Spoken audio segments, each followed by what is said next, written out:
மணக்க மணக்க மல்லி பச்சடி எப்படி செய்கிறதுன்னு பார்க்கலாமா? இதோட அரோமாவும் செம்ம இருக்கும், டேஸ்ட்டும் செம்மையாக இருக்கும். இது நீங்கள் சாப்பாட்டுக்கு, தோசை, இட்லிக்கு எதுக்குனாலும் நீங்கள் வச்சு சாப்பிட்லாம்.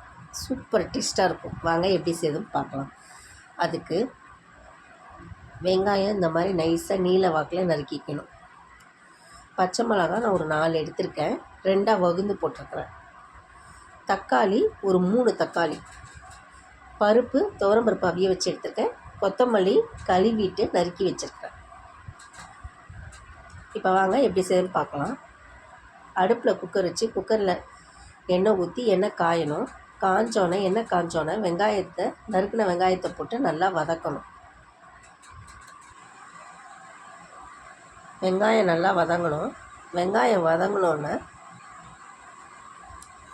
பச்சை மிளகா நறுக்கி வச்சுருக்கோம்ல, அதையும் இதோடு நம்ம சேர்த்துக்கணும்.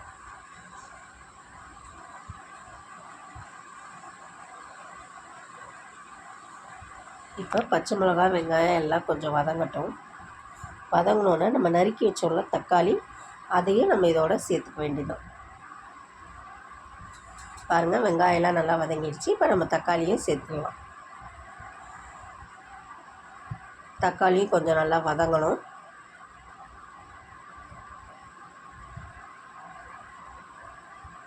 தக்காளியெல்லாம் வதங்கிடுச்சு. இப்போ இது கூட கொஞ்சம் மஞ்சள்தூள், கொஞ்சம் கல்லுப்பு போட்டு வதக்கணும். இதுக்கு வேறு எந்த மசாலா தூளும் தேவையில்லைங்க, மஞ்சத்தூள் மட்டும் போதும். இப்போ நறுக்கி வச்சோன்னா கொத்தமல்லி, அதையும் இதோடு சேர்த்து நல்லா வதக்கணும். கொத்தமல்லி, தக்காளி இதெல்லாம் கொஞ்சம் நல்லா சேர்ந்து வதங்கி வரணும். நல்லா சேர்ந்து வதங்கி வரும்போது இந்த ஸ்டேஜில் நம்ம துவரம்பருப்பு அவிய வச்சுருக்கோம்ல, அந்த பருப்பையும் நம்ம இதோடு சேர்த்துடணும். இப்போ இதெல்லாம் நல்லா வதங்கி வந்துருச்சு.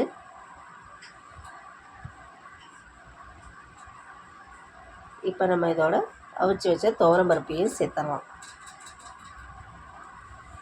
துவரம்பருப்பு, தக்காளி, மல்லி, பச்சை மிளகாய் எல்லாம் சேர்ந்து நல்லா ஒரு 2 வதக்கிட்டு கொஞ்சம் தண்ணி ஊற்றி நல்லா கலக்கி விட்டுருங்க. இப்போ நம்ம இது ஒரு 2 விசில் விட்டால் போதும். ஏன்னா பருப்பு நம்ம ஏற்கனவே அவிய வச்சு எடுத்துருக்கோம், அதனால் இப்போ 2 விசில் விட்டால் போதும்.